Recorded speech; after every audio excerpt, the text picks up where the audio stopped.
All right, you guys, I'm back. I'm gonna try to make this as brief or as quick as possible, but I have to bring up this topic again because I keep hearing about it, keep seeing it on all social media and everything else. And this is majority going to be for the black community. I mean, it's for everybody, but this is majority for the black community because right now, we need the most help. I'm going to keep it 100, okay? So let's think about this real quick. We have all these African American women, and black men who are at each other's throats, right? They got complaints about this, they got complaints about that. He ain't good enough, she ain't good enough, this, that, whatever the case may be. With that thought in mind, let me guys ask you this question. Okay, let me ask you guys this question, excuse me.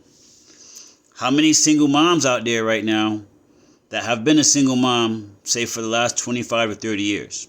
Raise your hand.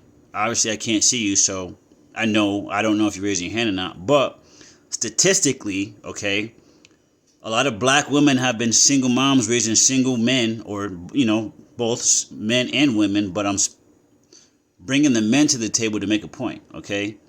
So for all these ladies that are out here that complaining these men ain't shit, these men ain't about shit, these men don't know responsibility, this and this and that, who raised these men to be that way?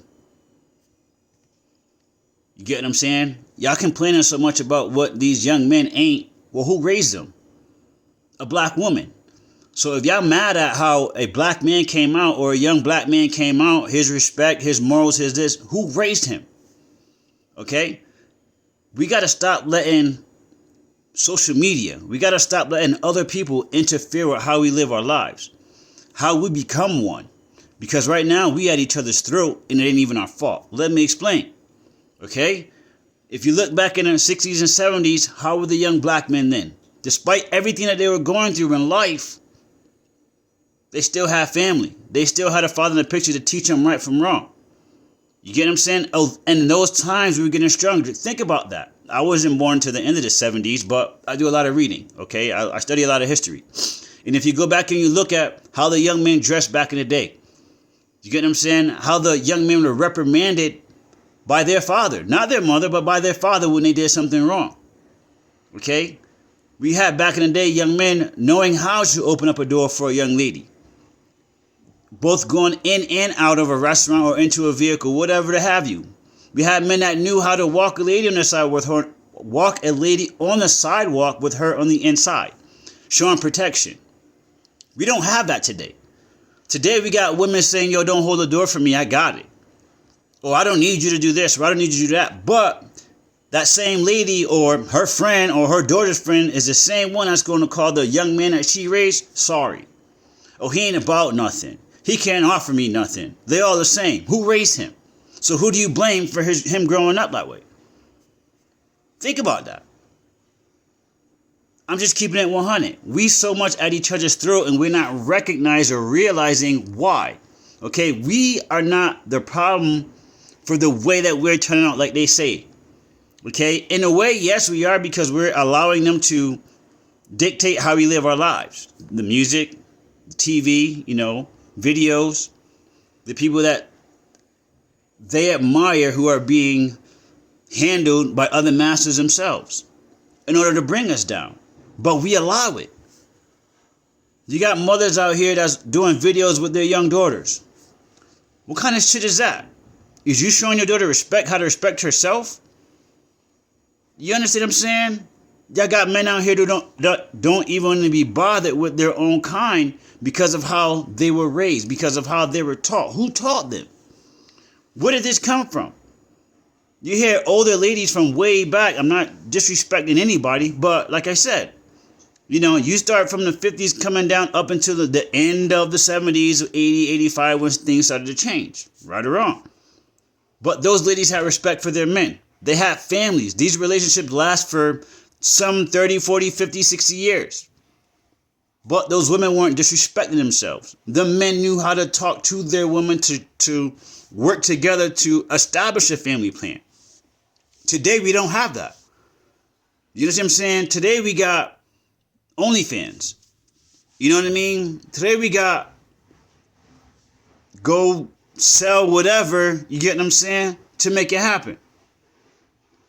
There's no moral to today's generation as opposed to how I was raised. Like I said, I was born in the late 70s. But my thing is, for these women, y'all keep saying these men ain't shit. Y'all raised them. Y'all saying these black men ain't nothing. Y'all raised them. Your mother, your sister, your cousin, that's a female that raises this young man by herself because other people said if you get Section 8, your man can't be in the house. You understand what I'm saying? The jails took him away so that way y'all could become more manly and follow what they wanted y'all to follow. And now look what happened. Where's the masculinity in a black community? Yeah, it's still there. Don't get me wrong. You get what I'm saying? Don't get me wrong. But when I say that, like I said, how many of these young men know how to open the door for a woman? You understand what I'm saying? How many men know how to put down a puddle, their coat over a puddle for a woman?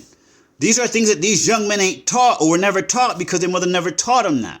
Had they been around a man and seen some of these attributes of a black man, how a black man really thinks for himself when it comes to love in particular, that's why they say they can identify with going across the border. Because they see it, and I say they, meaning black men, see how they can be treated. They can be respected. You get what I'm saying? And then those situations are lasting because they're finding something that fit for them. It shouldn't be like that. We need to support each other. We need to stop bringing each other down. I love all my black women. I love all women. But I'm saying I love my black women. Yeah, we all have our faults. You get what I'm saying? For whatever we've been through.